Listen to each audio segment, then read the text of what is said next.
Hey there, it's Dave Hakamaki from Upper Michigan, and we are enjoying the Polar Vortex today. If everybody like us has a cold day out, the kids are off from school, and we're going to do a little science experiment that we've done for years, and want to show you what it is. But we'll check the temperature first and see what we got. Right now our temperature is minus 13 with a minus 35 degree Fahrenheit wind chill right there. See it? So we're going to take some boiling water and we're going to make it disappear for you.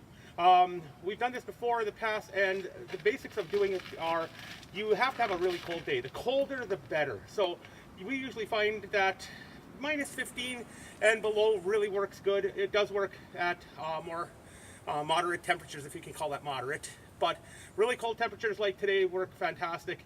So we're going to show you how this works, and we're going to make this water just disappear in front of your eyes. So we'll be right back with the water.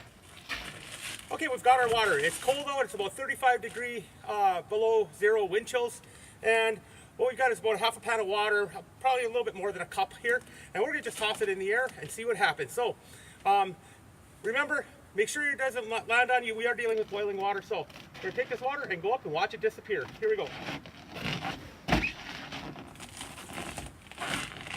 That's pretty cool, isn't it? Pot's empty. We made the water disappear. That's a great science experiment that you can do with your kids on a really cold day. Again, just be careful because you are dealing with boiling water. Find a nice cold day. Kids are bored. Boiling water, cold weather. Have some science fun. And we're going to show you this in slow motion, so stay tuned.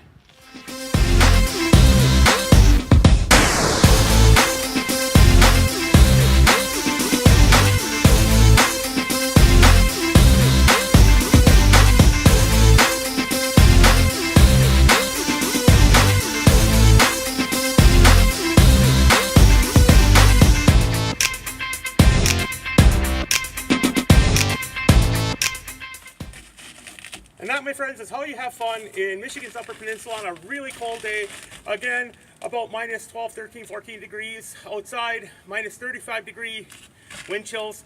A little science experiment that you can do on a fun day, making boiling water disappear. Dave Hakamaki, we'll talk to you again from beautiful Upper Michigan. We'll see ya.